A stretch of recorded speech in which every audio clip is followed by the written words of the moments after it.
How many have ever heard of Rochester, New York? Come on, are you serious? Wow, well, this is for you, Bill.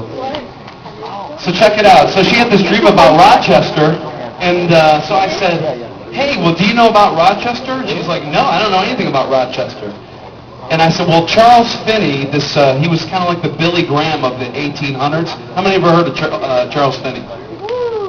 And so he had a revival in Rochester, New York, and that whole region in the 1830s. It was called the 9 Mighty Years. And but the most amazing of them all was the revival that he had in Rochester. And I mean, the whole town basically got saved. The whole town, from top to bottom, actually started kind of in the upper echelon of the people with this woman who really had to humble herself. So anyway, it was on the week that I gave him the assignment to write a song about Jesus without mentioning his name. So this was my song of that. And basically I was writing from the perspective of a person that was just passing through Rochester that didn't know anything and ended up getting saved in Rochester. So I gave it away. Sorry, Mike. Okay. Now I'm going to try to do it without the words in front of me because I told the guys to do that. But hopefully you have the words and you can help me. Okay. Are you ready? Rochester,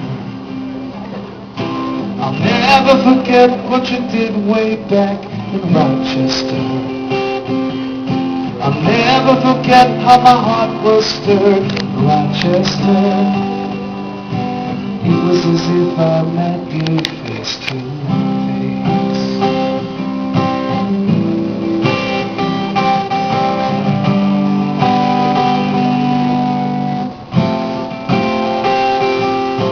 Rochester, I fell to my knees and poured out my soul in Rochester, without ever knowing or even hearing anyone say your name.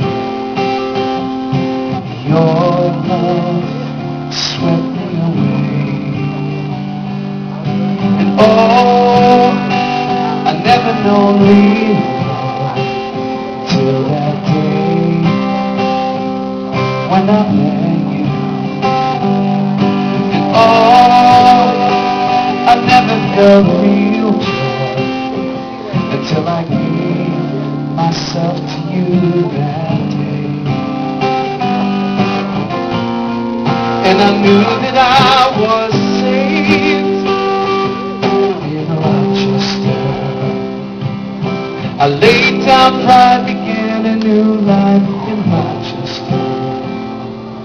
With a tear-stained face turned towards heaven, I became like a little child, like a little child in Rochester.